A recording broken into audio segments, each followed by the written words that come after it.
고강도와 저강도의 운동 시간의 비율이 몇 대 몇이 가장 효율적일까요?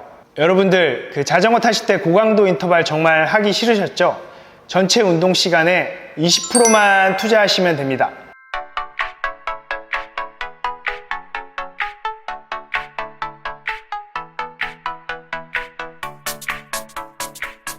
안녕하세요, 박선호입니다. 오늘 훈련에 관심 있으신 분들이 한 번쯤 들어보셨을 양극화 훈련에 대해서 소개를 해보겠습니다.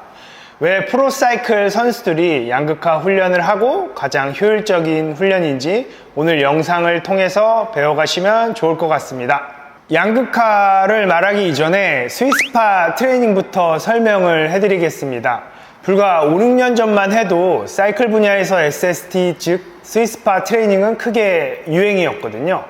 스위스파 존은 원래 여러 가지 공통점들이 동시에 있을 때 스위스팟이라고 표현을 하는데, 야구나 골프에서도 스윙을 할 때 공을 가볍게 맞았는데 멀리 나가는 경우를 스위스팟 존이라고 불렸습니다.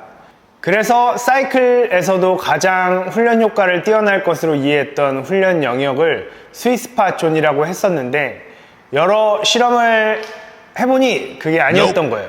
사이클의 양극화 훈련이 도입된 것은 10년이 채 안 되었는데, 양극화 훈련은 아주 예전부터 크로스컨트리 선수들이 주로 훈련을 하던 방식이었다고 하고, 운동 생리학자들이 모든 유산소 운동선수들 중에서 최고의 심폐 능력을 가진 선수들을 조사해 보니까 이 크로스컨트리 선수들이 가장 높은 유산소 능력치 VO2 max를 기록했다고 합니다. 이러한 크로스컨트리 훈련 방법에 대한 연구가 2010년도에 들어서 사이클링, 러닝 등 다른 유산소 운동을 전파했다고 합니다. 2014년도에 오스트리아 잘부르크 대학에서 실험한 내용인데요. 엘리트 사이클 선수들 대상으로 직접 고강도, 저강도의 볼륨 실험을 해봤는데, 저강도의 볼륨, 중강도의 훈련, 저볼륨 강도의 양극화 훈련을 이렇게 선수들의 대상으로 3개월간 실험을 했는데, 결과를 보니까 양극화 훈련이 VO2 max와 중저강도의 에너지 효율, T의 젖산 수치 실험 등의 거의 모든 측면에서 훈련 효과가 가장 효율적으로 나왔다고 밝혀진 게 있습니다.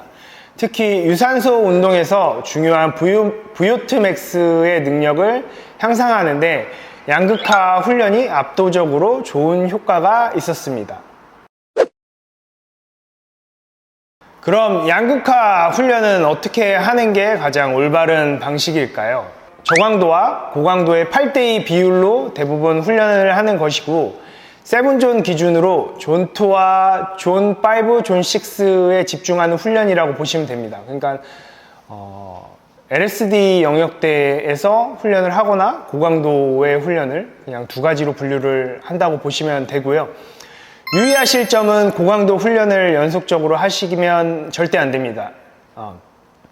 저강도라고 해서 또 너무 낮은 영역대에서 타셔도 안 되고, FTP 기준으로 60에서 65%를 저강도로 타시는 거라고 생각해 주시면 되고요.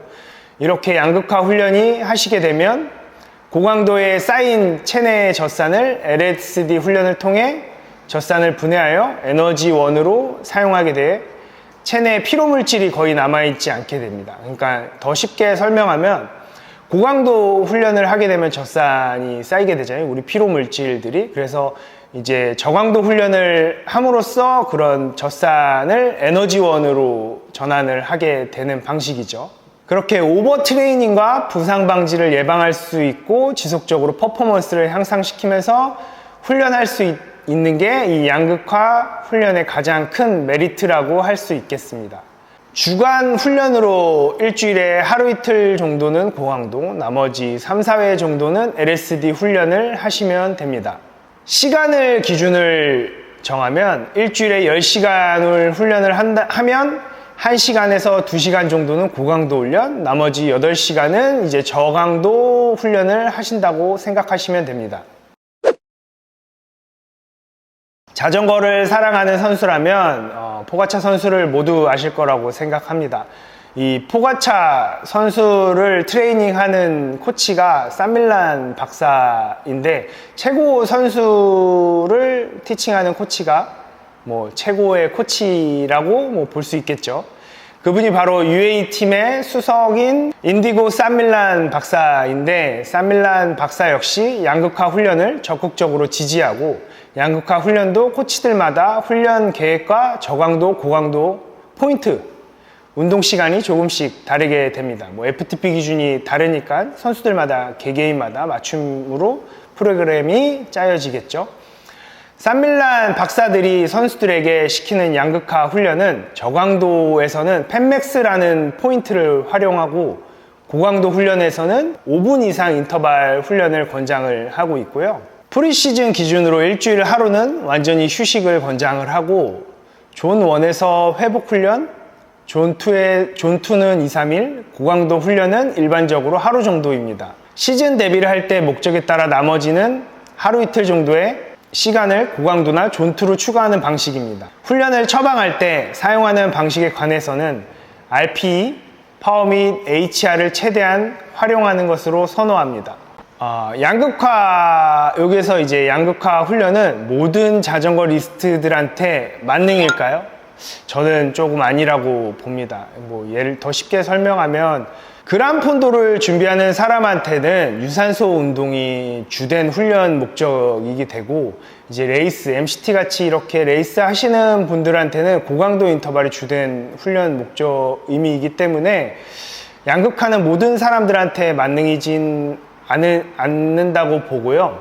사이클에 즐기는 사람의 목적이 다 다르기 때문에, 이제 막 입문을 하셨거나 기초 체력을 다지시는 분들에게는 양극화를 그렇게 권장하고 싶지는 않습니다. 이분들은 일단 자전거에 올라와 있는 자전거를 타는 시간이 중요하기 때문에, 그냥 많이 타고 열심히 타는 게 더 중요한 사람이기 때문에 지속적으로 운동의 성취감을 느끼는 SST도 충분하다고 보고요.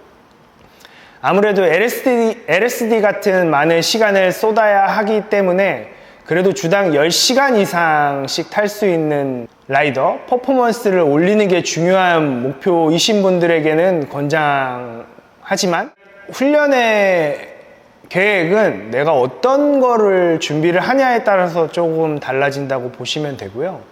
대회를 준비하는 코스가 2분에서 5분 영역대를 어필이 핵심 포인트라는 사람과 30분에서 1시간 정도의 어필을 올라가는 게 핵심 포인트의 사람은 훈련의 방식이 조금씩 달라집니다. 그렇기 때문에 내가 어떤 대회를 준비를 하고 어떤 분야에서 훨씬 더 좋은 퍼포먼스를 내고 싶냐에 따라서 훈련의 배합은 조금씩 달라진다고 저는 생각이 들고요. MCT를 준비하는 선수들한테는 이 양극화 훈련을 적극 추천드리고요. 일주일에 한두 번 정도 타시는 일반 직장인 분들에게는 추천을 드리지 않고 권장을 하지 않습니다. 그러면 이렇게 일주일에 한두 번 타시는 분들은 트레이닝을 하기 위해서 어떻게 해야 될까요? 한번 나가실 때 재미있게 빡시게 타시면 될 것 같습니다. 자전거 타시는 동안에 제 영상을 보고 성장폭이 크게 아주 성장했으면 좋겠습니다.